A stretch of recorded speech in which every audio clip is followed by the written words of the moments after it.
Hello, hello, and welcome. Welcome on into the Swear Word. I'm your host, Brandon Swear. And hey, this is a podcast for the chilihead community, by the chilihead community. Regardless of your spice tolerance, this is the place for you. Man, we have an amazing episode here tonight. We have two products on deck for Hot or Not here tonight. We'll be checking out some great beef jerkies, as well as we have an amazing guest who's locked and loaded. Cannot wait to get talking with her about amazing artwork, a very unique style of hot sauce and the visual appeal that it brings, and much, much more. But episode 101 starts now.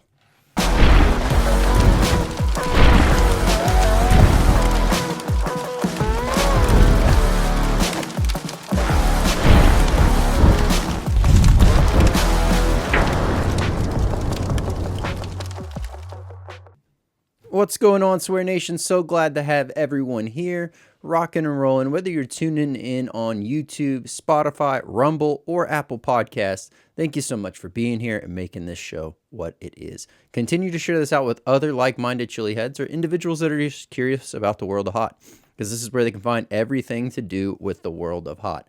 Up tonight, we have two amazing products on deck. If you had caught a prior series, these jerkies might look familiar to you.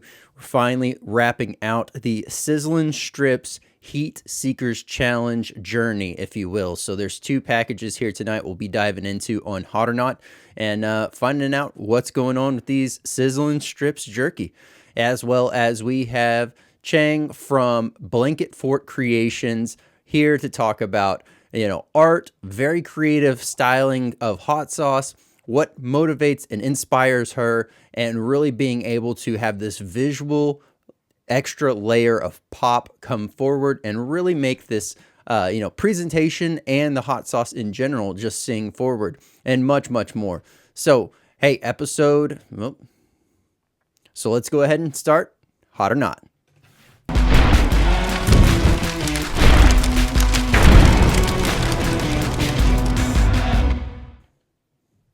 All right, hey, welcome on into Hot or Not. If this is your first time checking out the podcast or checking out Hot or Not, I do things a little bit different here. I do not like to read the ingredients ahead of time. I like to let my taste buds do the exploration, as well as I do not do a 1 out of 10 scale. I do a 1 out of 5, and those are really based off of 5 different categories. Those categories are heat, aroma, flavor, versatility, and burn. And yes, I do break down heat different from burn. Heat is that first max 30-second window, and then burn is anything after that, where it sits, how it sits. Does it amplify? Does it, continue to build? Does it just die off? Does it migrate around? All these other things come into factor whenever you're talking the overall burn. So up tonight, we have Sizzlin Strips Heat Seekers Jerky. So we have both the Reaper's Revenge as well as the Challenge version of Hell's Last Stand. So let's get this close up here. So there we go. We have both the Reaper's Revenge and Hell's Last Stand. These are from Sizzlin Strips Heat Seekers Challenge series. So we'll be diving into both of these. And, obviously we're going to start out with Reaper's Revenge first, as that one is not the one that's actually deemed the true final step of the challenge, if you will. So looking forward to jumping into that. But first of all, let's go ahead and get this one on opened up. It does have the perforated notch there, so you have a nice easy tear. I always like to go from both ends to initially start it, to have a clean entry and a clean exit on ripping packages like that. But here we go. Wow. All right, right off the nostrils. Very bright, very noticeable initial smell of a nice savory and a sweet note. The sweet note definitely smells, once again, similar to last time, much more like a pineapple that's going on in here. Able to pick up that kind of that savory saltiness that would be kind of similar to, say, a soy sauce or some kind of a teriyaki or something of that nature. And then you're definitely greeted with the pepper body. It is very encasing in the aroma. It is also extremely noticeable towards the finish of the aroma. It becomes much more pronounced and much more noticeable there. So once again, this is Reaper's Revenge Sizzlin Strips. This is their Heat Seekers Challenge. And I'm going to go ahead and grab this one out here and grab a nice hearty piece. All of these are very nice size cuts of meat. Each one of these have a nice thickness going on, very well coated. You definitely have seeds all around it.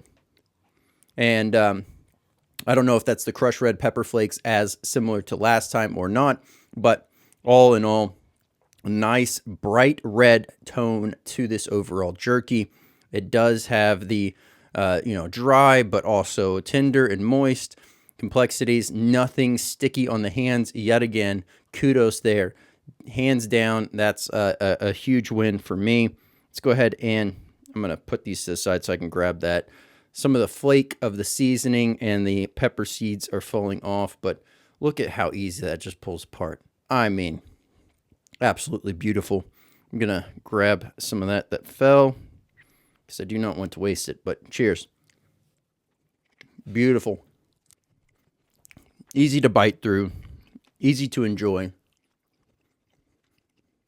It's so tender. It's so tasty. Very well executed. Now, the one thing that this one has, say, differently than the other two, the Ghost Town and then the regular just Sizzlin version. The, Reaper's Revenge here definitely has more of a pepper coating on the outside. So you are getting more of the pepper powder on your fingers, but it's not that sticky, hard to get off, and just going to be problematic. This is much more enjoyable. It's, something that you're not going to have to worry about ruining your outfit, whether you're, keeping this stored in your desk during work and you're wanting to find something to snack on, whether you're watching a movie at home and, you're not really having to worry about stacking napkins per se, right?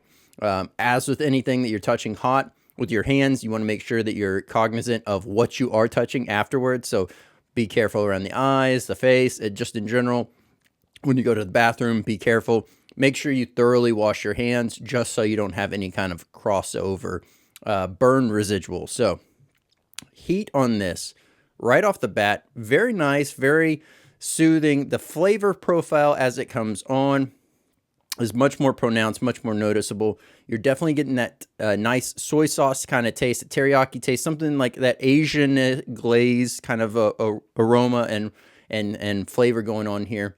That pineapple is much more subtle in this. It is noticeable, is a key focal point of the overall flavor profile, but you're really greeted with, what kind of tastes like a little bit of cayenne because of the way that it quickly hits, but then you feel it on the back of the throat towards the burn aspect, really latching in and kind of sitting there. All in all, phenomenal job here. If you're just starting out, this might be a little bit much for you. You might be able to take a little nibble here, a little nibble there, and enjoy yourself. Find out where you're comfortable. Continue to work yourself up and, find what works for you. If you're constantly working on your own personal best, this is going to be a nice medium heat for you. I could definitely see where this would add up and compound in heat as you go, but ultimately it is so tender, so easy to pull apart, nice textile strength that's going on here without you really, having anything worry about getting stuck in your teeth, not having any kind of, weird sticky substance from a heavy glaze or too much sugar going on. That's the other beautiful thing. Even with the pineapple taste and the pineapple aroma coming through, the level of sweetness is so balanced. It's so well executed on this that you are able to enjoy the savory depth and the beef flavor as what it is without really being socked in the face with this overpowering sugary mess that sometimes can happen whenever companies are seeking out to bring in a spicy version of a snack or treat like this. So I'm going to get a little bit more here. I mean, so tender, so smooth. At the same time, nice hold, nice flex. Very well marinated and dehydrated. Absolutely beautiful execution on that. So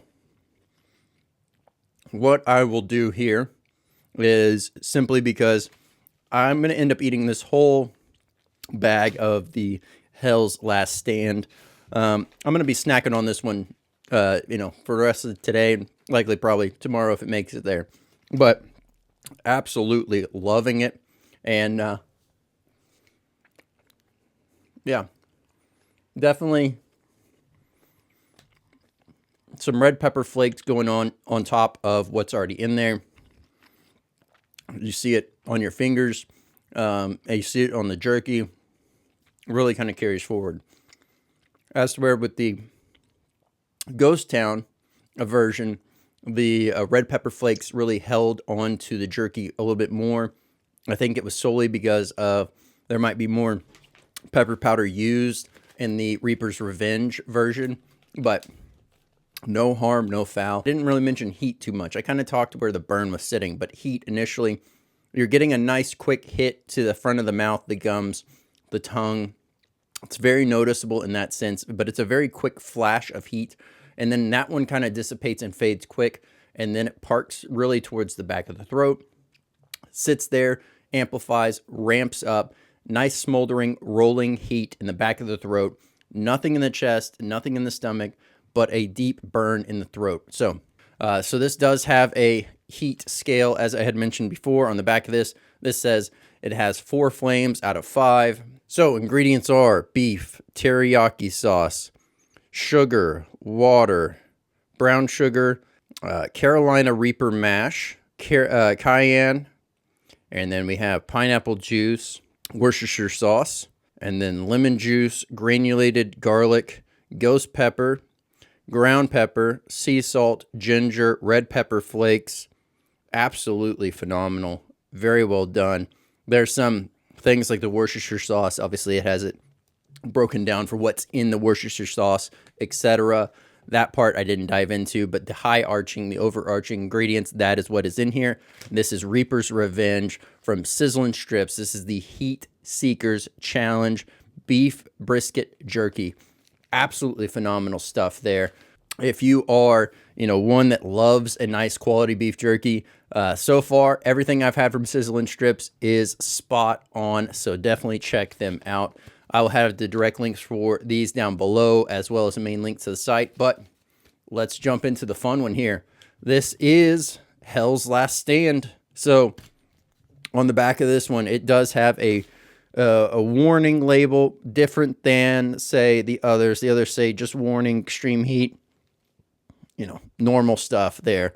So kind of just what it tells you. But this one here, this one says maximum danger warning. Final warning, partner.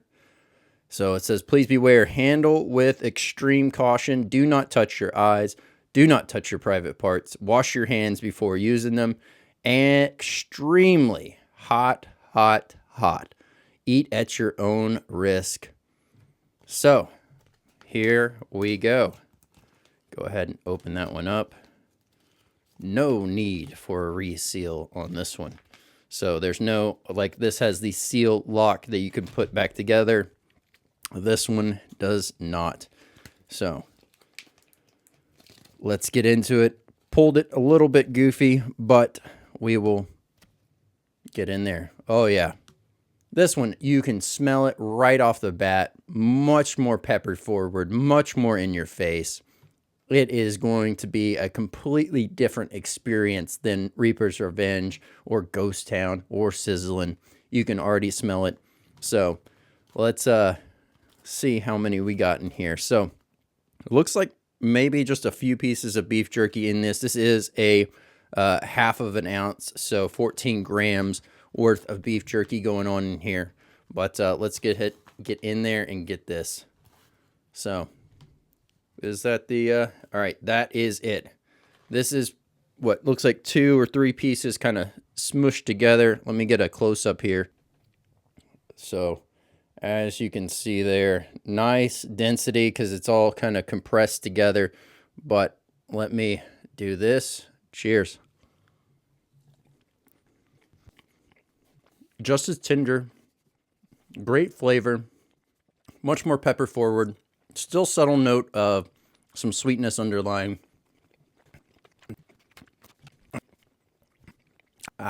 There we go. Well, that is phenomenal. So talking through that one through, it took me a little bit longer to chew that up. I had 3 pieces really kind of smushed together. So wanted to make sure not only did I chew it up well, because anytime you're eating anything kind of spicy, you do want to make sure you pulverize it as much as you can and help break it down so your stomach has a chance to have the advantage when breaking things down without really causing problems. But all in all, phenomenal stuff here. Great body, great flavor. This one's going to be much more on the savory, pepper forward, great pepper body notes. You're having the nice amount of heat really flood in there. It's hitting the mouth full on assault. It's definitely getting the back of the throat pretty darn good. But all in all, it's really encoding more of a full-on mouth assault at this point than anything. Nothing in the chest, nothing in the stomach, but absolutely amazing. Pleasure to eat, and one that I could easily see being a huge success for all those individuals that are looking to push their own boundaries. Ultimately, let's take a look at the ingredients here real quick before I get too far into it. The initial heat, an initial burn, really going into this. If you're just starting out, this is not going to be the one for you. This is going to be geared towards those individuals that are working on their own personal best. They're doing their thing and they're doing it well. They're going to be wanting to push themselves and find that boundary. This is going to be perfect for you. Now, ingredients are beef, brown sugar, tamari sauce. Then we have Carolina Reaper mash, Trinidad scorpion pepper powder, cayenne, habaneros, pineapple juice, ghost pepper, ground Thai chili flakes, rice vinegar, granulated garlic, lemon juice, sea salt, apple cider vinegar, magic plant capsicum, ground pepper, honey, balsamic vinegar, and then ginger, water, and granulated onion and mustard powder and cinnamon. So, absolutely amazing. I will say that this has now caused a single tear to now start dropping. Let's see if I can get that. Right there. Nope, right here. There it is. Trying to see if I can get that to show up on camera. But yep, a single tear running out the side of my eye there from the the Hell's Last Stand challenge of Heat Seekers challenge. If you are looking for some phenomenal beef jerky, highly recommend you checking out Sizzlin Strips Jerky for all of those needs. I'll have the direct links down below for these two, as well as a main link to their website where you can find both spicy and non-spicy jerkies from Sizzlin Strips. So let's do this. Let's go ahead and jump on over to the interview.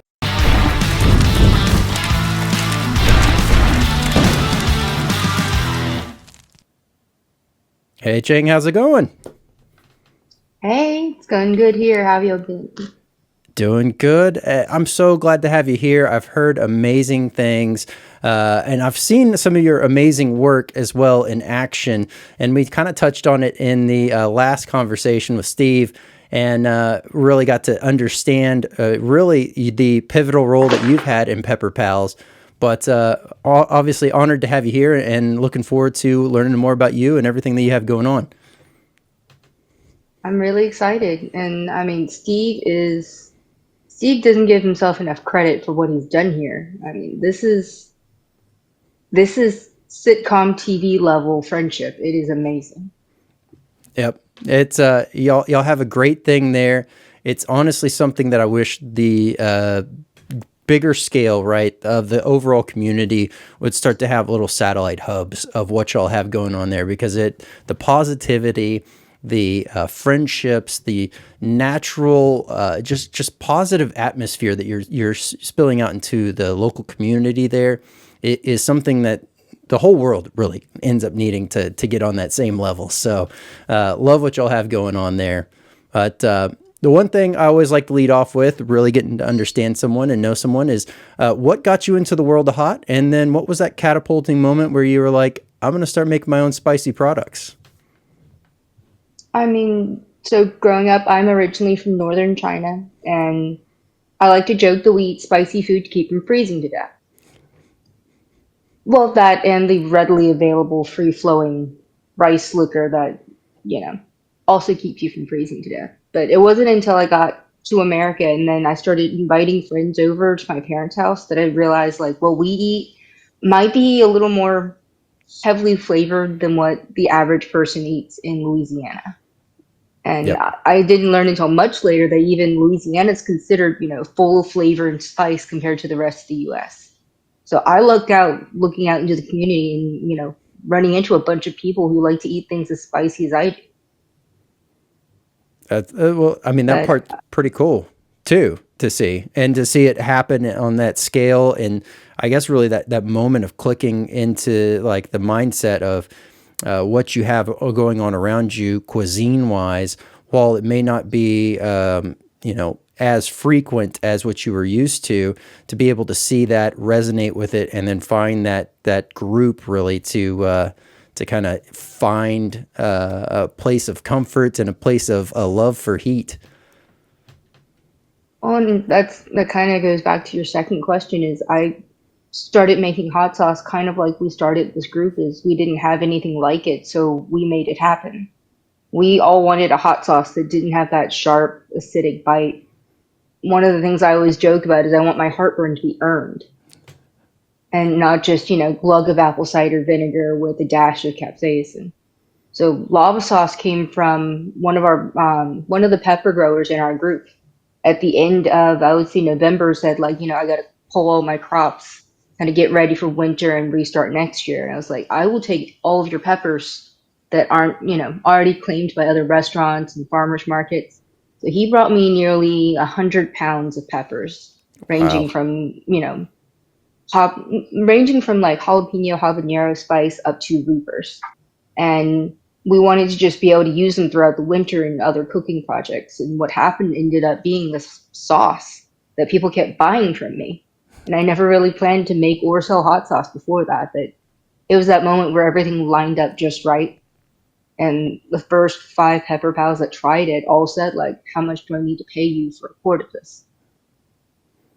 That's awesome. That's got to be a nice vote, boost of confidence first and foremost, to have that positivity come back on something that you've crafted, something that you've created, being an artist yourself, and also being able to find that way of having these ingredients sing and play well together and really tell a story through flavor is, ultimately one that whenever other people acknowledge it, other people see that, and it's a great feeling to have, and it's a great motivation to keep going. Well, and one of the coolest things I've found about this group is we're all working together at it. I would send out, say, I asked for taste testers, and five people would volunteer. They'd come and pick up a sample cup, and they'd give me honest feedback. It might be gritty, or it might need to be thickened or thinned out because it doesn't pour well or it doesn't spread well. But we're all working towards the end goal of a sauce that we want to eat. Yep. Enough credit for here is that he took that leap. Like I would have never thought to just hold the audience Yep. when I needed a sounding board for these problems. Steve's over Yep. there, he goes on Reddit and meets some complete strangers over at Buffalo Wild Wings. That's something that I never would have done. But then I look out and there's a group of people all hanging out eating spicy food, and it's because he took that chance. Yeah. It's a very bold one, and one that you don't really see happening anymore, unfortunately slash fortunately. So it's kind of a double-edged sword. You have technology being able to unite and kind of bring people together from all over the world, but at the same time, from a local standpoint, it's more of oftentimes, more of a separator, a divider, for face-to-face interactions, as to where he took that plunge to really find the group, unify the group, and help formulate, what is Pepper Pals. So that's very cool to hear and to see. And, looking through just the different sauces, the bright, black light pop that you have going on in there. Not only is that very unique. But to touch on something that you mentioned earlier, the idea of wanting to earn that heartburn versus just say drinking the apple cider vinegar, that's often a common thing. No shade to that, because there's those groups that people like. I still like a thin sauce for certain occasions and so on and so forth, but there's a certain level of artistry, there's a certain level of craft and passion that goes into, say, creating a sauce that's not so just vinegar forward. Because, a lot of people are able to take roughly minimal ingredients, we'll call it, and, help kind of dilute that with that vinegar to make what looks like a massive amount of sauce. But the amount of ingredients Well, that and part of pours that in. is the vinegar is necessary on a chemical level to prevent fermentation, botulism. There's a half dozen common problems that vinegar helps solve. True. So from a production standpoint, to keep it shelf stable, to keep it germ free, to keep it away from all these hazards, like the go-to is to lower the pH. Yep. So I don't aim to compete with Tabasco or Louisiana hot sauce. I mean, those will be on every diner table. Half the fine dining restaurants here have their hot sauce brand of choice. Mm-hmm. So it's apples and oranges. I made something that, I mean, it will never just sit on the shelf. It has to be refrigerated. I actually I just took one out of the freezer to show you, but once we make and bottle them at a safe temperature and we cap them, they cool, they go into the freezer, and they kind of freeze in time until I sell the next batch. But from the time you defrost, there's a countdown. So it's not something I can ship or produce in bulk and just put out into the world. Yep. I would And there are imagine. downsides to that. I wish I could share it more. Yeah, yeah. Well, I mean, at the same time, there's plenty of methods as well from the standpoint of trying to keep a lower pH without having to just go necessarily overkill with the vinegar, right? And those methods are also great to be able to bring forward a lot more of the flavors without having to dilute down the overall flavor profiles that you're trying to put out there. But yes, to that point, I can only imagine the driving price of dry ice to be able to potentially ship something like that would be far greater than the amount just to be able to manufacture that, not only from the cost of the dry ice, but then shipping a box that already has the weight of the dry ice. So yeah, that Now, definitely I makes have been sense. lucky enough. I've had some people want to share it. So I know these bottles have made it as far as Georgia and Ohio. Just, hey, I'm going to go visit my sister. She would love this. So they promise they'll keep it on ice in a cooler on their whole drive there. And, they hand it over themselves. But Yep. I'm quite proud of the fact that it's gotten that far. Yeah. No, that's got to be pretty cool. The unique nature at which it does glow in the dark is visually an awe factor, right? But you also have the creativity that can kind of come from it, and it's on display in some of those photos that you have, of which where you'll show like the spirals, or you can even kind of like you can make art on your food that is only visible through that black light, and have some fun with what you're doing. And that part's pretty cool. What was the inspiration or driving point that made you go, you know what, I'm going to make this hot sauce glow in the dark or glow in So the black very light? first one that I was making was the original lava sauce, which is that blend of 10 different peppers with the same base ingredients, the garlic, the onion, the cooking wine. And we joked it looked like a spicy cane sauce, like from Raising Cane's, and it's kind of orange, it's kind of creamy looking because of the garlic. And I was selling it at my booth, and at night you can't see it; it just disappears. So I thought maybe if I made it glow, it would be a good warning as well as to how spicy it is. And when I put the stuff in, mixed it over, I was like, holy crap, that worked. And I couldn't keep my mouth shut. Like I couldn't wait till morning to post this. So I took a picture, I put it in the Pepper Pals group. It's like, guys, look what I did. Like the mad scientist running out of the kitchen with explosive like burn marks all over the place. But Yep. And, being in the middle of the night, like half of them chiming in, like that is the coolest thing. So original lava sauce glows a bright, bright orange. And I mean, I choose a different color for each of them. The color that you do see in the bottles like this is more or less artificial. It's made with jalapenos and serranos, which does have that bright green color, but it doesn't have this green color. Yep. So this is added from a food grade formula that, I have to keep some secrets, but Yep. it is FDA approved. It is sold as food grade. And that mixed with the original color gives a really vibrant, fresh green. And I think that helps a lot of people interpret the flavor too. Because the first word out of a lot of people is, oh, that tastes so refreshing. Yep. But the truth is, when you roast jalapenos and serranos, the color you get is kind of a brownish green. Yep. And I was like, if I need to make it look more appetizing, why not make it glow too? And next thing you know, that was the second one with its own color. Yeah, no, it's very cool, very unique.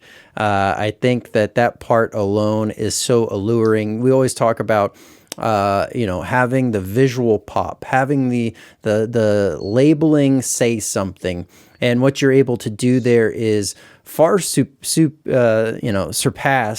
the label aspect, because the sauce itself is reaching out to grab attention, and that part is very cool to see. And to it would be mind-blowing as someone that's just an innocent bystander walking by. They have no idea of the world of hot sauce and all the things, and then to come across your booth, see your hot sauce there just radiating, drawing them in with these bright, vibrant colors has got to be interesting. And from that standpoint, how often are you approached by people, let's say, that, aren't typically the ones that are seeking out hot sauce, but that calls them over there to you?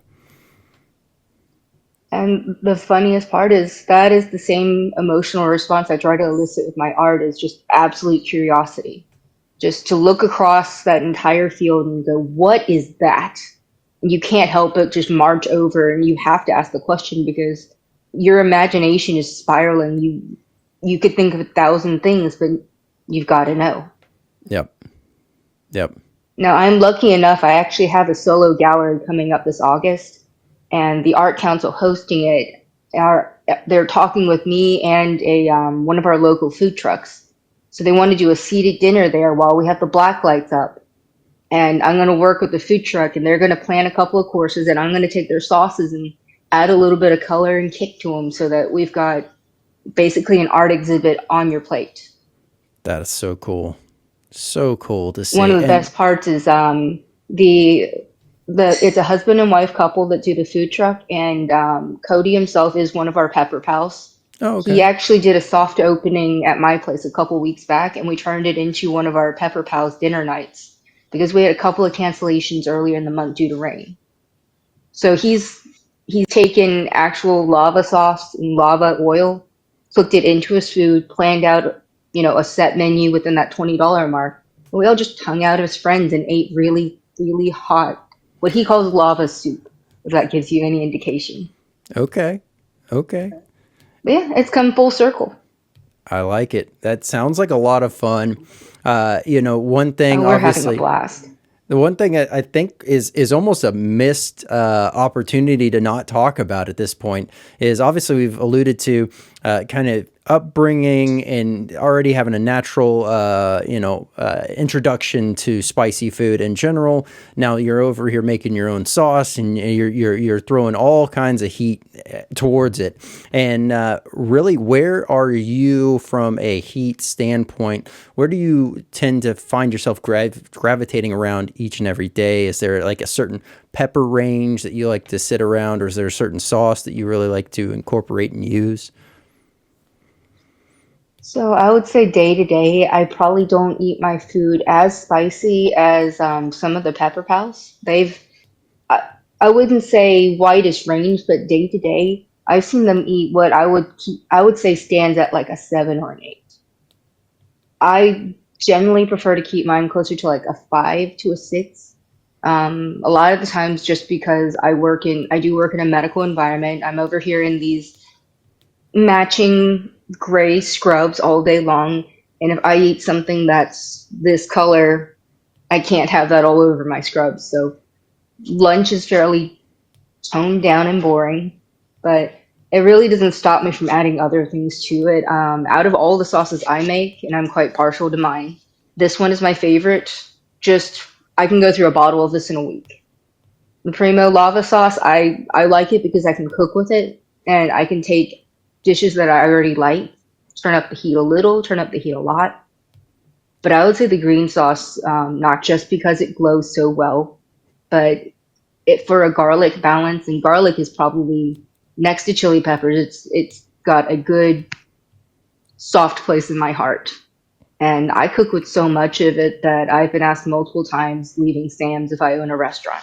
But That's I would say awesome. I would keep it at a 5 or 6. I have seen I have seen my husband and Steve, and when we all get together and start eating spicy food, though, the comfort level, like, I don't know if it's because that one particular dish from a restaurant just strikes really well, or because we're all sitting there sweating together. But, your comfort levels change because you've got camaraderie going with you. I feel like a lot Absolutely. of our friendship is forged through suffering almost. You Yep. don't eat that many peppers next to each other without forming some bonds. Yep. Absolutely. Very well said. And there is definitely something to that. It's the same mentality, if you will, human nature in the sense of different environments have different effects, whether that be peppers, whether that be medicine, so on and so forth. Whenever you are out and about and you are not in your element and you eat something spicy, well, there is also a good chance that just because your own mental state isn't quite where it's at normally, where you would eat spicy, you might feel the effects more. It's not necessarily that is always going to be the hotter thing. It's just there's definitely something about if you've only ate, like if you're one of those that are training and you're competing and you're trying to do challenges, and day in day out you're only doing your challenges or only doing your training in one spot. Whenever you kind of get up into a different environment, nerves kind of come into play, that comfort level kind of fades away, and certain things kind of hit a little bit harder. And being able to find that bond, to find that brotherhood, that friendship, whatever you want to kind of umbrella that under, you're able to formulate, as you're saying, those deeper bonds and those deeper connections. And it's super cool to see because the people that even just kind of reflecting on this last pepper competition that I was in, some of these folks I'd never met in person except for that event. And I would say after that event, it's a much deeper bond because of the amount of just burning that we did together. We weren't necessarily looking at each other as enemies or, I got to beat this person. Or I got to beat it. We're all just there having fun and we're just going to enjoy this together. And, whoever wins, wins. Like that's really what it kind of boils down to. And, y'all have that going on as well with Pepper Pals. Y'all are all unifying together. Y'all are all able to find friendship, not only through good food, but then through good heat.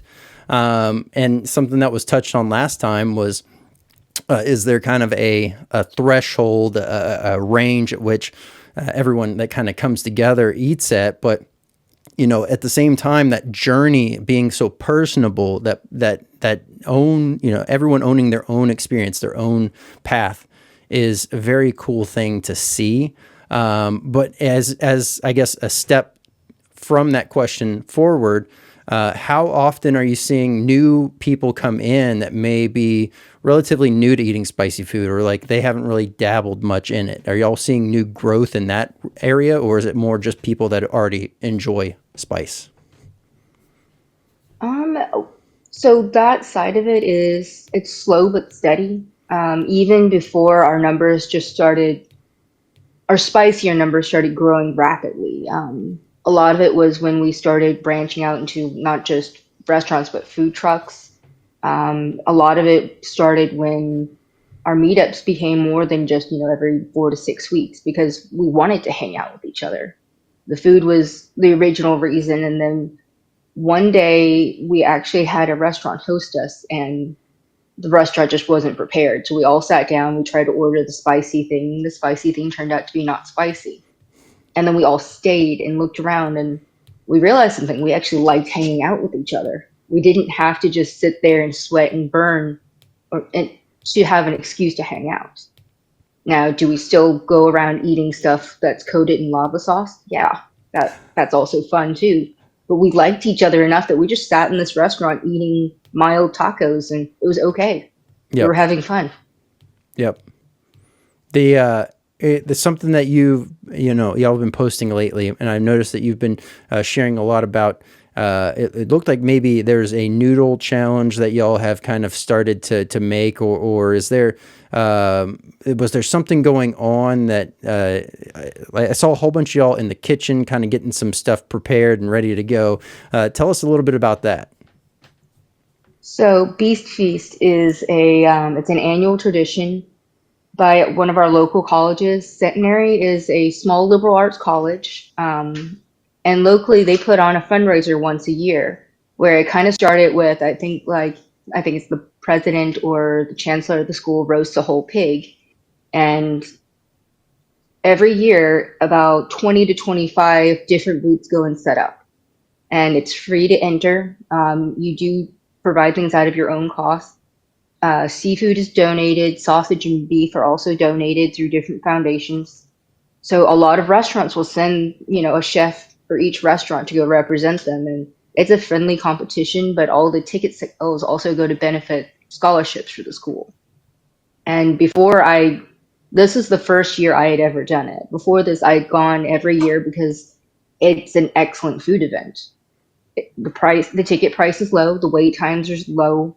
It's basically just an awesome picnic, and your ticket price gets you eating at every single booth. So you get to try 25 different things from some of the top chefs in the area. And That's very every year cool. I tell my husband, like, we could do that. And then, you go home and you forget about it. And the next year you say same thing again. We could definitely do that, and then forget about it. So this year I thought, there was never anything that spicy because you cook for the average population. You want to be at least people pleasing, if not like outstandingly hit all marks and just, have people leave happy and satisfied. Well, me being me, I always have hot sauce in my pocket when I go to these things anyway. So this year I signed up and I wanted to do what I call lava noodles, which it's never the same every time. The noodle sometimes changes, the vegetables sometimes change. It's basically a big pile of stir-fried noodles with crunchy vegetables and usually a protein and a whole lot of flavor.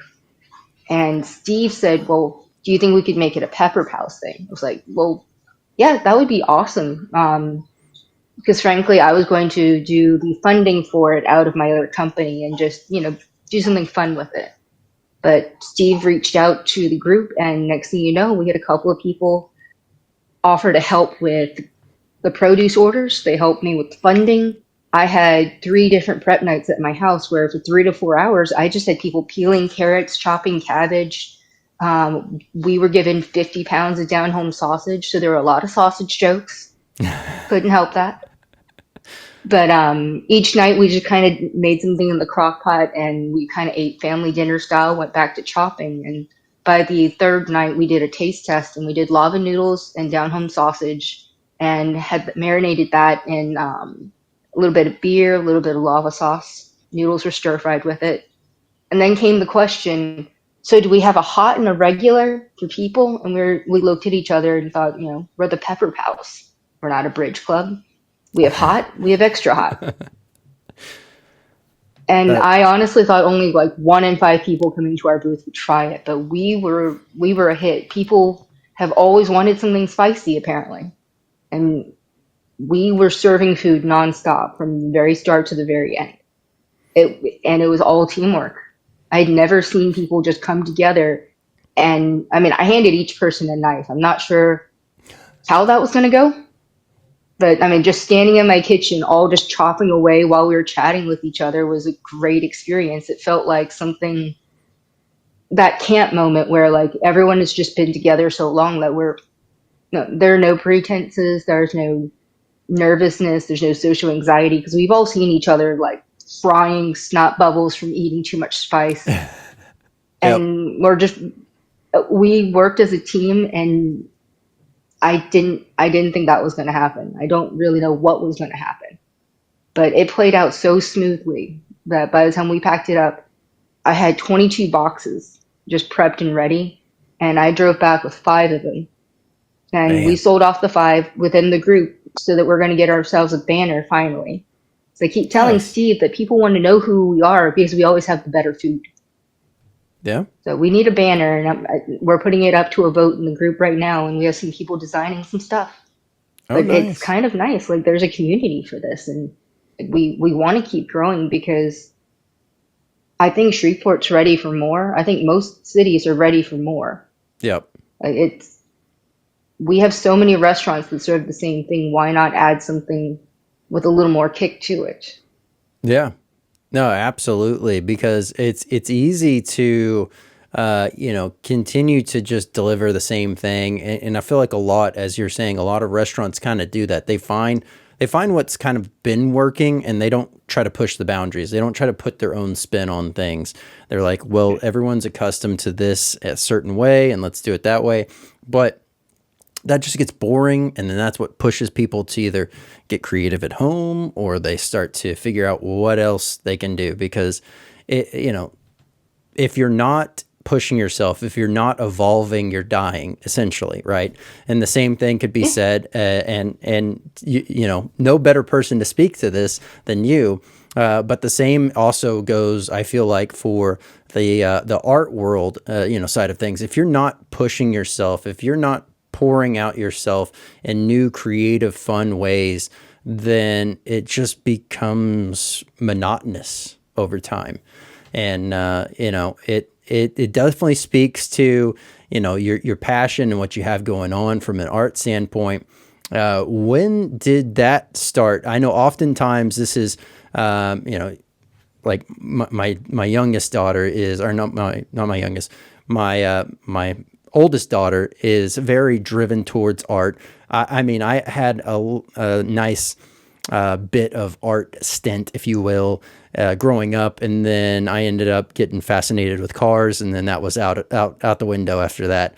But oftentimes what you'll see is the creativity, the inspiration that comes from the art side is often a source of an outlet from something that's just otherwise very black and white, straightforward, cut dry, right?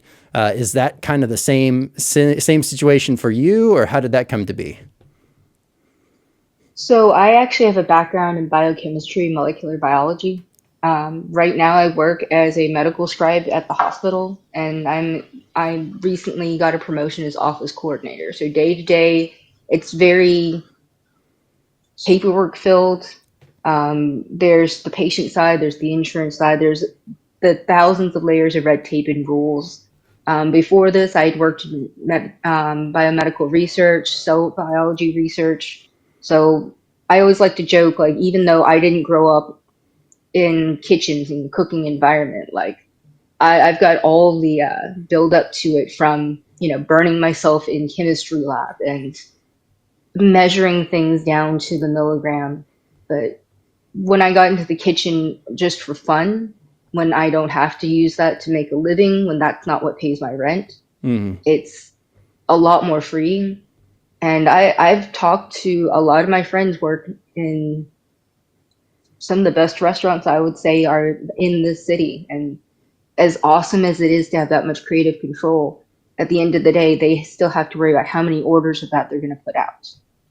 yep. So even though my day-to-day job isn't smothered in lava sauce, the fact that I get to come home and there's 35 pounds of jalapenos sitting in my sink right now for the next batch of this green sauce, but it's not what pays my rent. I can do whatever I want.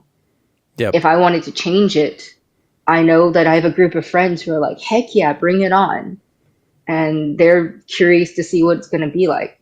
I don't have to worry, like, if I put 35 bottles of it on the shelf, am I going to be able to make back my losses? Like, Yep. creating for the sake of creating rather than for the sake of who's ingesting it is a whole different feeling. Yep. And the same in the art world is, you know, if you want to make something, you shouldn't have, of course, you know, someone buying your work is extremely flattering. Mhm. But also sometimes I just have to make something because I need it out of my head. What happens to it after that is not my problem. Yep. Yeah, no, and there's something very cool and resonating with that, because the same kind of thought process, you know, as you were saying, you see this image, you have this idea in your mind. Same thing for like a lot of creative songwriters or, you know, musicians as they're trying to figure out the next song or what have you. It is that kind of pushed thought that kind of comes into the mind, and being able to capture it and not let it slip by, but get it out there, whether that be on paper, canvas, whatever, is always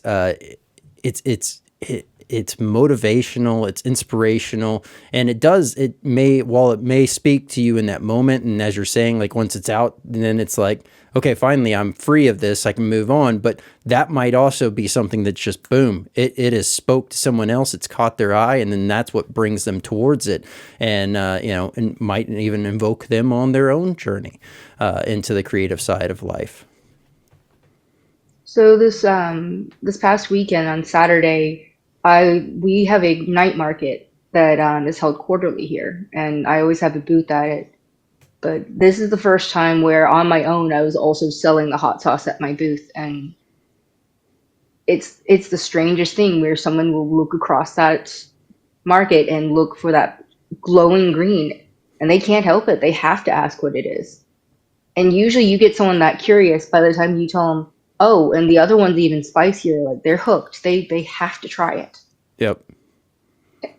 And I mean, I have a long series of very unflattering pictures of people trying hot sauce. And I always ask first if I can take that picture. But I Yes. also have like we've gained easily 10, 20 members just from the fact that they taste that primo lava sauce. Like that is fantastic. Like, you know, do you make hot sauce? Do you do this? Do you do that? And then it's a great way to talk about pepper pals. Yep. Hey, if you like that, like I've got some crazy knuckleheads you got to meet. Yep. That's so cool too. And you know, speaking to not only the glow of the bottles at night, but I've also seen the pictures of you having different sculptures that are also glowing as well. Are you working with in that situation? Or is it glass? Is it acrylic? What are you working with to kind of create those sculptures? So at my booth, Blanket Fort Creations is I make sculptures out of epoxy resin. It's a one-to-one polymer, and when you pour it together, I have a full suit up of PPE gear.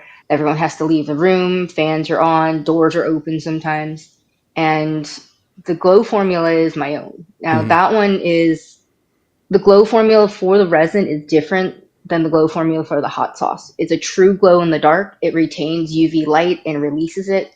So what you get is something that actually emit light in your hands. It's the Yep. closest thing I feel like to holding just, you know, energy from the sun radiating from between your fingers. It feels like Dragon Ball Z. That's very cool. Like every kid has looked at their hands and just like thought real hard about that. And holding something that literally glows is it feels powerful. It feels just magical. Yeah. But the stuff that I do put in the hot sauce, it doesn't glow in the dark. What it does is it's just UV reactive, kind of like walking into Spencer's when you were a kid in the mall. Like Yep. it when it hits black light, it's got that bright fluorescent glow. But if you turn off the lights, it doesn't glow. You probably shouldn't eat anything that can produce its own light like that when, you know, not Fair just yet. enough. But at the same time, I was able to keep it food grade. It's actually the stuff I use is a common component in baking. I just, instead of making fondant or icing, I wanted to put it in hot sauce because I wanted to. Didn't really need more reason than that. But Yeah. it's actually sparked something. One of our local food trucks that just opened is normally a coffee and desserts truck, and I took I had her bring me a gallon of milk, added in my formula, and I made her a glowing fluorescent pink donut glaze. Oh, wow. Well, I made it glow and she made the glaze. So you have that bright pink Homer Simpson sprinkled donut glow. And when she opened her food truck, looking at her menu, I was like, I could make you a bright yellow sunshine sauce to go with your donut burger. So she makes a donut bacon cheeseburger. It's Okay. exactly what it sounds like. But I made her a bright yellow sunshine sauce to go with it. So when she opened it, she has black lights run on the outside of her truck too. So we looked really cool at night market. Oh, But yeah. she can drizzle the sauce on there, and it has the flavor palette of a deviled egg. It's got a little bit of mustard, a little bit of sweet, a little bit, just tiny bit of chili in there, and of course, it is that highlighter yellow. So not only is it eye catching, it's a good callback to balance out some of the fattiness in your food, but also add a little bit of tanginess and just brighten things up, literally as well. Yeah. But I've had a lot of food trucks reach out. I've had a couple of restaurants reach out. Steve told you about our buddy at Noble Savage. What he didn't tell you was back in January, I proposed. That's when we first did a batch of lava noodles. I proposed, hey, we've had a couple of cancellations. What if we did another Pepper Pals night Friday? If we could get a restaurant to host, like I would be happy to make dinner. I'm not good at cooking food in small quantities. 30, 40 people seemed pretty easy at the time. And Sopen from Noble Savage is like, hey, come talk to my kitchen, talk to my chef. We'll work with you and we'll get something started. So we had 6 days from the day I came up with that crazy idea to the day we all sat down at Noble Savage, and we ordered so many bowls of lava noodles that whole entire restaurant was packed. And it was the coolest thing because just like I came up with this crazy idea and it needed to leave my head, like it came out in real life. And Casey Wright was the chef at the time. She has her own side gig called Smokin' Bowls, where oddly enough, makes stir fried noodles. So her, me, and Steve were in the kitchen 4 or 5 hours every night leading up to that, hand making noodles through a machine and then chopping, cooking, getting everything ready down to the broth. And it came together so well. You would have thought we knew what we were doing.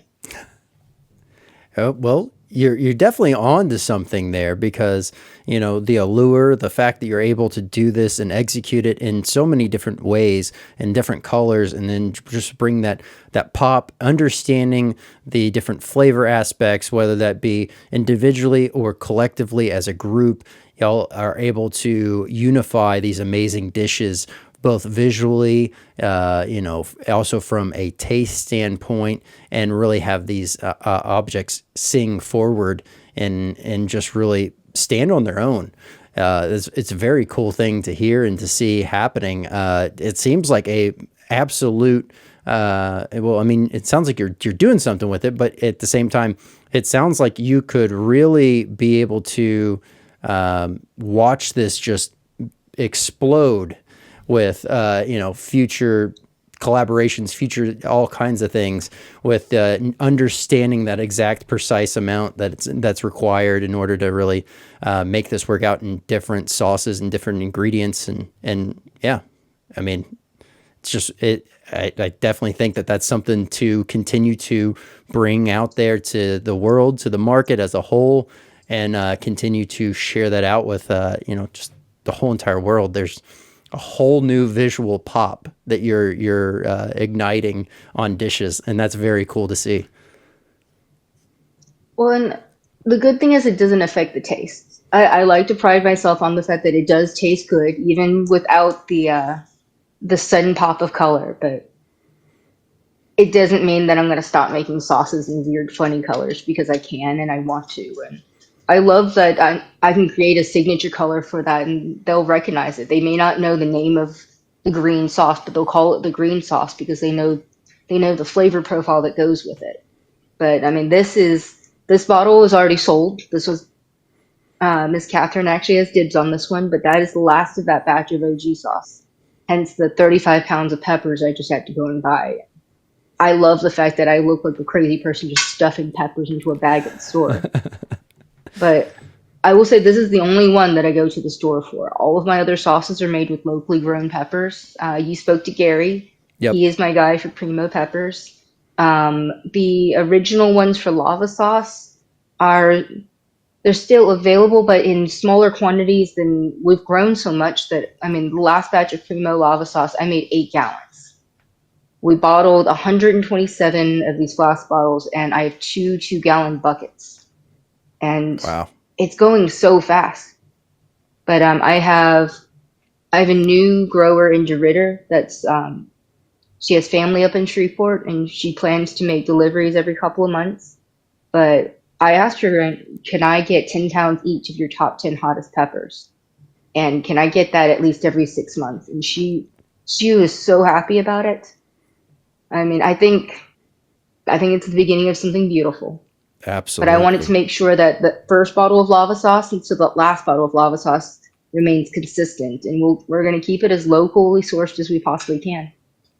That's awesome to hear too. I mean, being able to control and really to fine tune and really be able to know exactly where your produce is coming from and having that level of just detail into it, it definitely sings forward.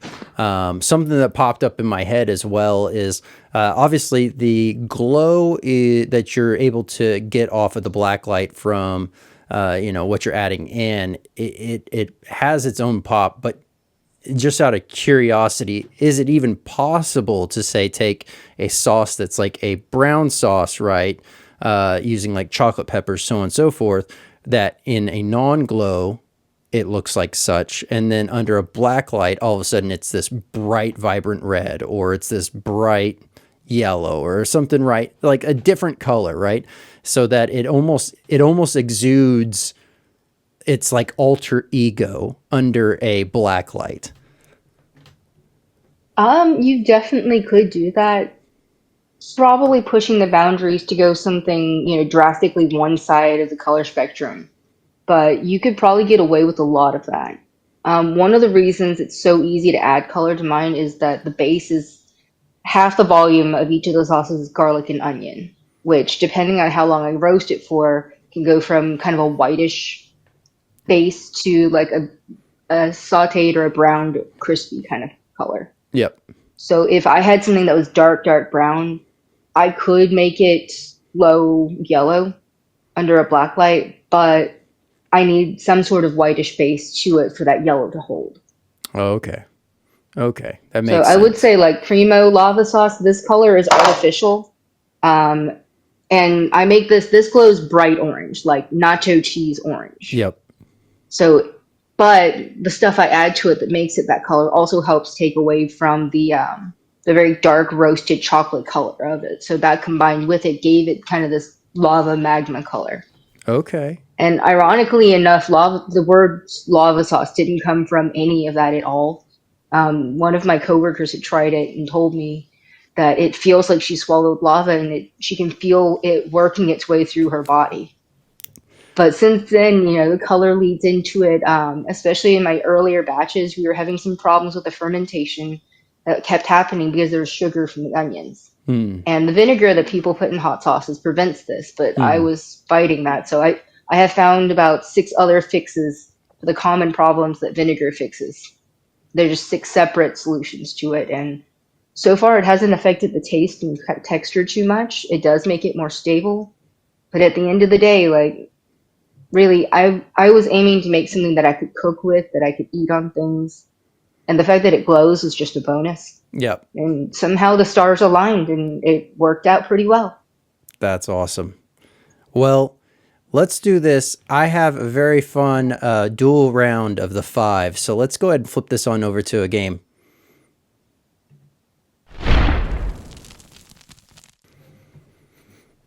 All right, here we go. We have the five. So as you can see here, there are on the left-hand side of the screen, the numbers 1 through 5. This is going to be your ranking order.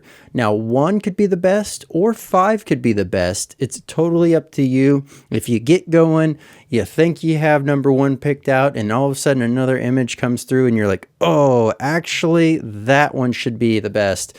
You could automatically start making 5 be the highest ranking order. I have seen that happen. So The only thing is, I will show you one image at a time, and you have to place it on its respective spot.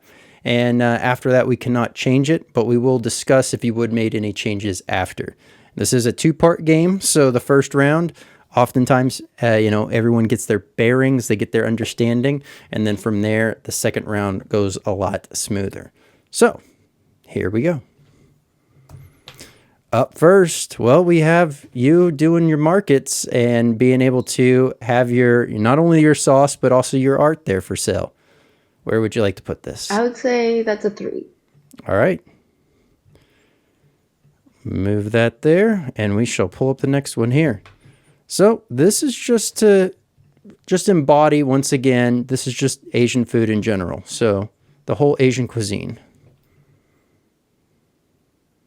I mean, that's just unfair. You know how I feel about food and all food, especially Asian food. I would say that's a 2. All right. Fair enough. There could be something better. There could not. That's just unfortunately part of the way this one plays out. But up next we have, well, this is glass work is what this is to represent. So, artwork utilizing glass. I'm gonna go with a 5. All right.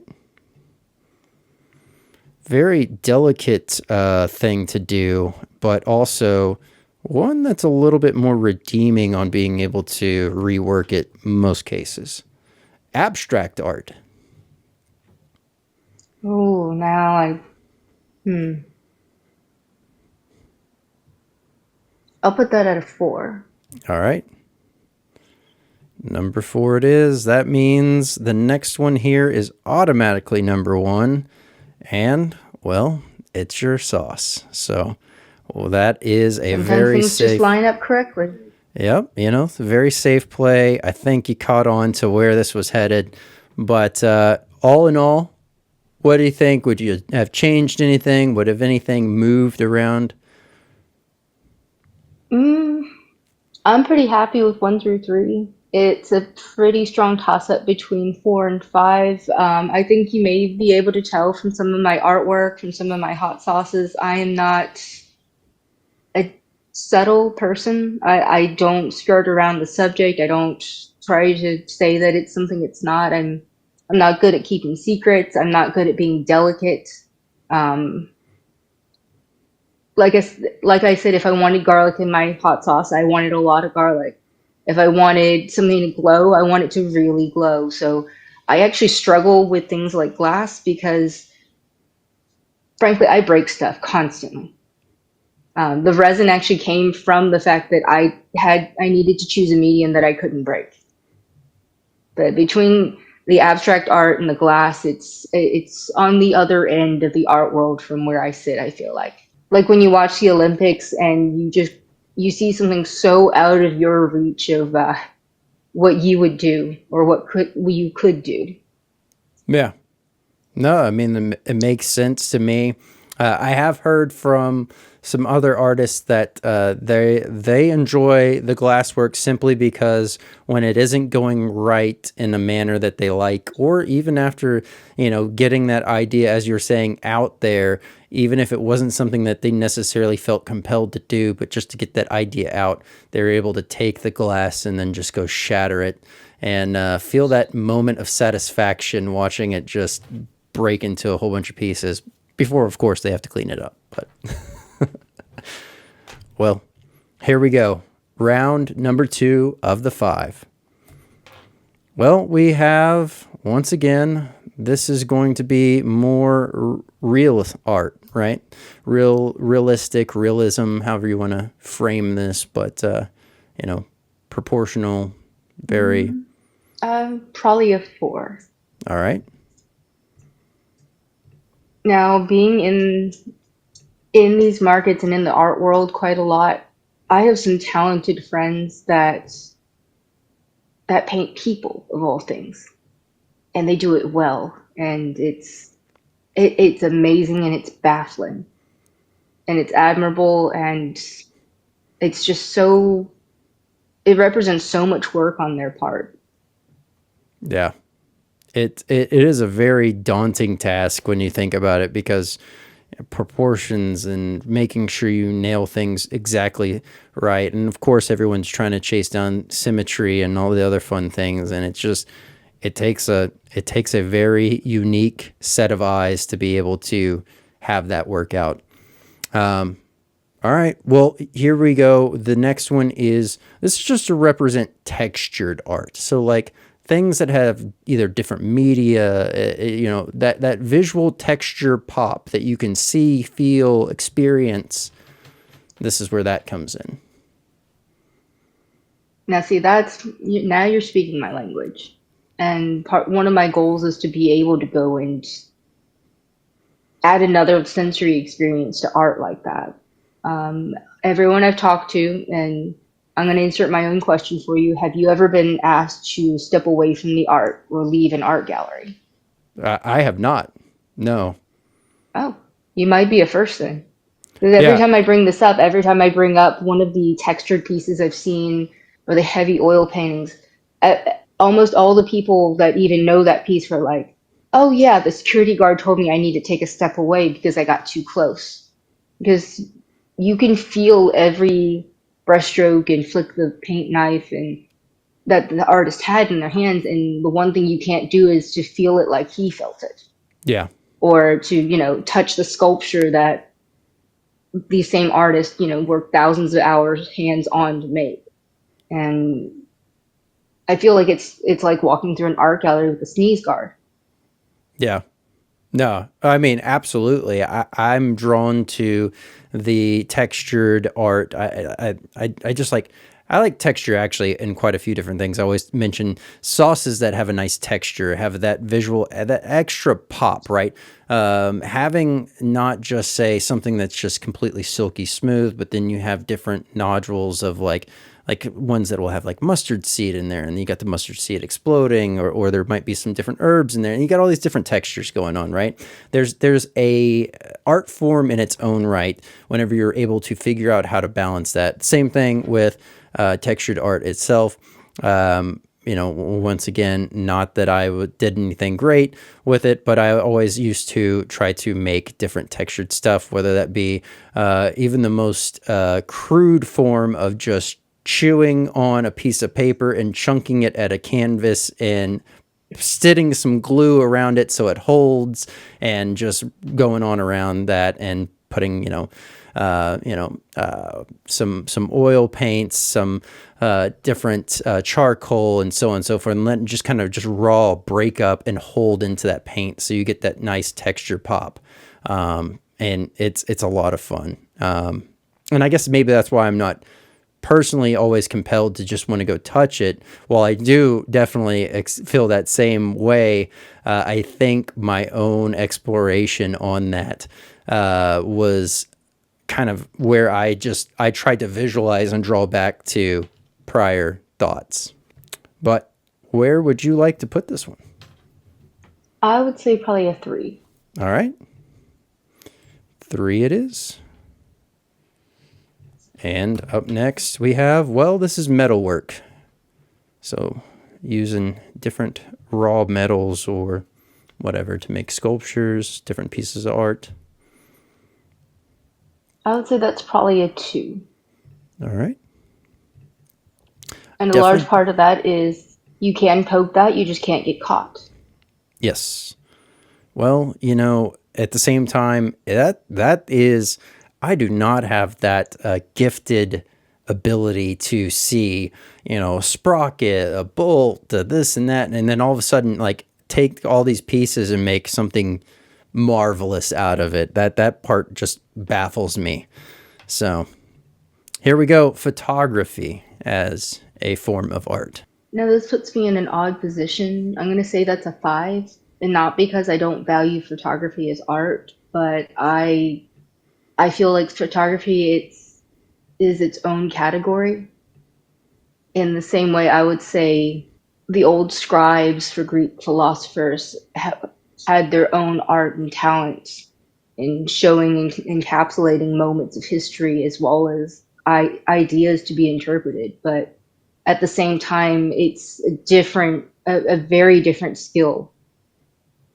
to be able to capture that moment and interpret it and show the world how you interpret that moment than to take something that I guess had no physical form before you got a hold of it.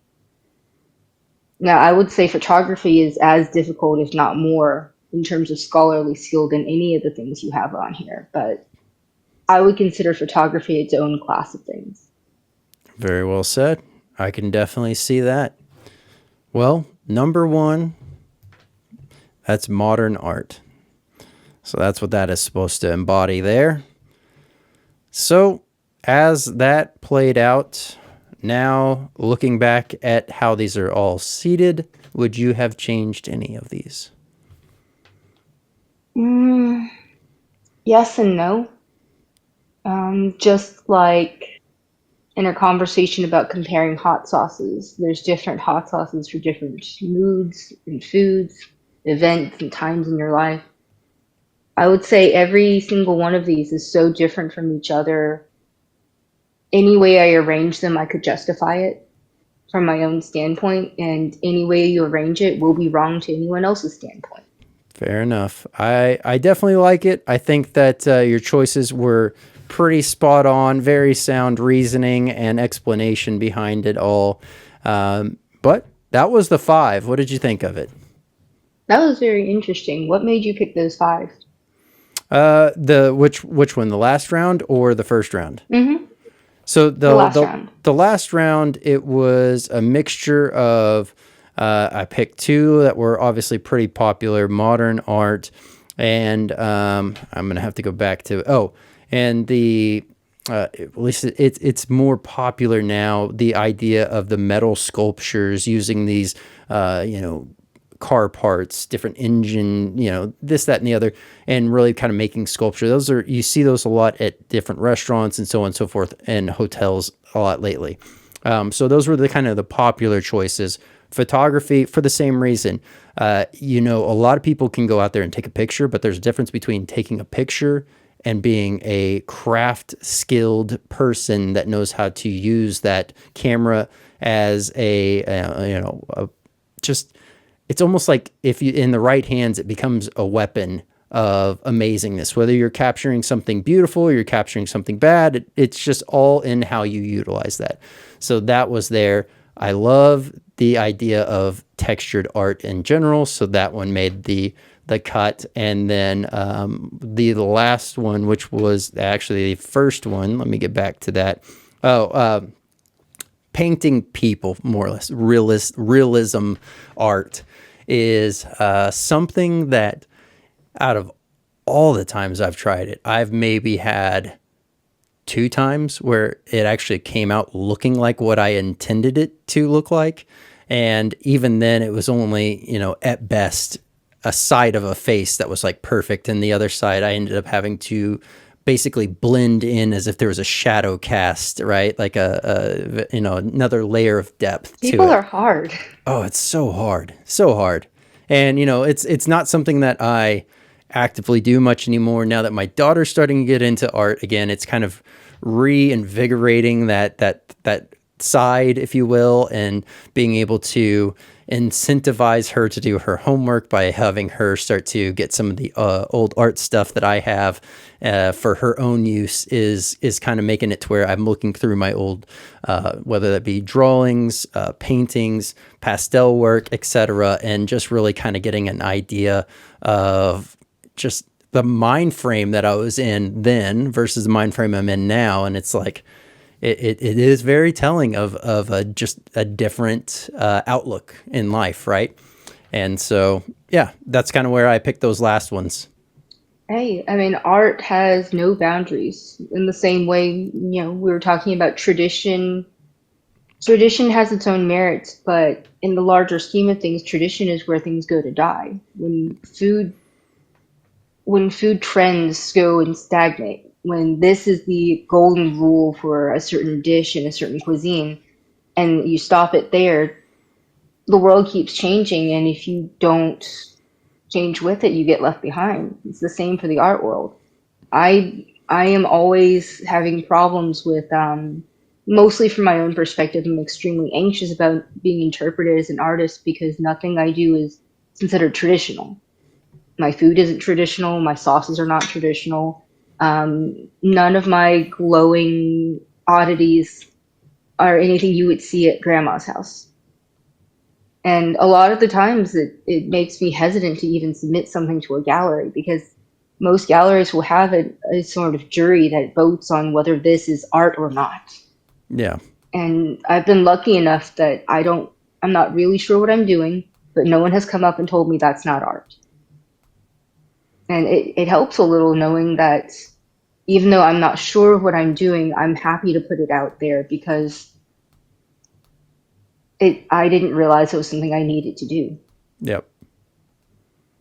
Pride in work is definitely important, and to be able to, just not. It's almost as if you can remove the idea of what other people think, view, might say, and just let the work speak for itself. It does its thing, and it will speak to and connect to those that are around there. And I also feel like art is also one of those things that something may be so revolutionary, so quote unquote ahead of its time, that it isn't appreciated until well after it was, initially thought to become something from the intended artist. And there's a whole nother layer to that. Brilliance and genius in that manner is oftentimes it feels like amplified more so after the artist is either passed away, no longer doing, creating art, whatever the case may be. And it's sad that it comes that way, but at the same time, those pieces are also very telling of that person, and ends up painting a much better picture, pun intended, for that person. So definitely see where that thought process, that level of question, skepticism of what is this panel going to think, which once again, half the time, at least I can't speak to everywhere, but I feel like a lot of times these people that are panelists for these things aren't always someone that's just voted in there. They're someone that knows someone, or that's kind of how they get into a lot of the position that they're in. So you can't let the thought of a few people on a panel really outweigh your work, your love, and your passion. And I mean, it's also part of growing up is to learn that one, you will never make everyone happy, and two, you don't need to. Yep. So not making the cut in a traditional art gallery is kind of like getting kicked out of Catholic school. Yeah. Maybe the best thing that ever happened to you. Yep. There you go. I like it. All right. Well, here's a great chance as far as a nugget of knowledge for those individuals that are getting out there. They're getting started. We can approach this from two different angles. It really kind of blends together very well for you. But the idea of maybe someone that is wanting to pursue that passion of art, whether that be them creating their own spicy products or just creating, getting out there and putting themselves out in a sense of pouring their love and their soul into their artwork. What would be a nugget of knowledge that you would give to them that are just kind of struggling in that manner? I mean, it's perfectly normal to be afraid. I'm still terrified every time I have to go out there and talk to a bunch of people about something I made, but I mean, the rewards are incredible. We have a friends group that just likes to hang out and eat spicy food and trade off hot sauces. Whereas, well, I mean, what was the worst that could happen? Steve posts on Reddit and no one answers, and what are you really out? What were you really scared of to take that step forward to begin with? Well, you were nominated on the hot seat, so now here is your chance to put someone else on the hot seat. This is someone that you think would make a great guest for the show. I would have to say, I mean, out of you've already met a lot of the coolest people I've met recently. In the last few months, I've met some major supporting parties in what I feel like is going to be just a movement of, I would love to say like local support and power. But you've heard Steve probably mention him before, Sopin Patel. He's the owner of Noble Savage, and he's hosted Pepper Pals a few times. And one thing that I think Steve had also touched on is a lot of restaurants take a risk by doing this because they don't want waste. They don't want people returning dishes. They don't want it to look bad on them if there's complaints. But also, they need to run their restaurants as normal while we come in and kind of take over. But Sopin not only, volunteered his space for us to kind of take over his kitchen, let me work with his chefs as well, but he enjoys bringing in the community. He not only does it because he wants to host and have something spicy, but he loves the fact that we are so locally supported. We're going restaurant to restaurant, trying to bring attention locally to the people who are, from here, working here. And Sopin took a big risk in letting us do lava noodles out of his restaurant. And I'd like to think it paid off. I mean, I've never seen that place full of so many people outside of our group trying this dish. And I saw so many smiles that night. On top of that, I think Sopin has probably held the record for eating just the most volume of the sauce I have seen any human being eat. It is incredible. His daughter is a force of nature. She eats the stuff with her chips. She giggles when she eats it.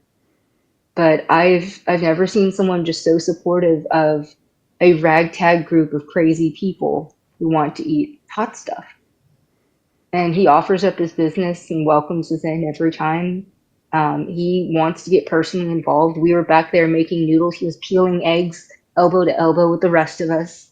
So if there was the prime example of how I hope most local businesses will react when we approach them about having the Pepper Pals over, Sopin is just, he's an outstanding guy. Well, I'll be reaching out. We'll be lining up a time to have him on, and I look forward to it. Thank you so much for that nomination. And now is really the chance to let everyone know where they can find you, how they can find you, and anything you want to let those watching and listening know. So I'm on Facebook and Instagram as Blanket Fort Creations, spelled just like it sounds, and mostly just the idea is that anything's possible in this blanket fort. If you want to make something glow, if you want to make something, magnetic, if you want to make hot sauce that is hot or isn't hot or, might make you never forget that dish. But I do a lot of local markets, and I have something just about every weekend. We have everything ranging from goth night at the local bar to Mudbug Madness, which is a 3-day festival here in Shreveport. It's art, it's crafts, it's eating crawfish, it's a lot of beer. And what else would be the perfect environment to introduce some people to, some real heat in their lives? You've already got the beer in hand, and I couldn't think of a more adventurous time to try it. Absolutely. Well, thank you so The much for samples coming are on. always free if you want to stop on by. There we go. Hey, if you're in the area, definitely head on over. Check out some of this amazing sauce. I'm jealous that I'm not closer, but one of these trips through Louisiana, I will definitely be reaching out, and I want to give that, both iterations, actually, 3 different iterations now, all a try. So definitely will be letting you know next time I'm swinging through there so I can try some of that amazing hot sauce that you have going on. But thank you so much for coming on. Absolute pleasure. Still so much more we can dive into. I actually have been enjoying so much as well the conversation into the art world, because once again, not something that I frequently talk about, but it is something that was near and dear and still is, but it was a bigger part of my early on life, if you will. And so it's always great to see the art, the passion, the heart and soul in the hot sauce, in your craft, and everything that you do. So thank you so much for coming on, and I look forward to having you back on again soon. Chang, thank you so much for coming on. It was an absolute pleasure having you on the podcast here tonight. If you want to keep up with Blanket Fort Creations and catch out all the local events that will be going on, and check out some of the cool artwork as well as the amazing hot sauces that are available, I will have the direct links for Blanket Fort Creations down below, how you can keep up with everything that's going on. If you enjoyed the products that were discussed here on Hot or Not, I will have the direct links for those as well as main link to the website so you can check out the full list of products. And want to continue to say thank you so much, Swear Nation, for sharing this out with other like-minded chili heads and individuals that are just curious about the world of hot, because this is where you can find everything to do with the world of hot. And, don't forget, new episodes drop every Tuesday and Thursday night at 8 p.m. Central. And want to go ahead and give a quick shout out to our sponsors, podvision.io. If you're looking to grow your brand, start your brand, you hit a bump in the road, you're trying to figure things out, highly recommend checking out podvision.io for all those needs, as well as webdx.one. Say you got a website, maybe you had a guy, maybe you've lost connection with that, maybe your just website's not a great representation of you and your business. Highly recommend checking out webdx.one for all of those needs. I'm Brandon Swear, and from everything from the world of hot, this has been The Swear Word.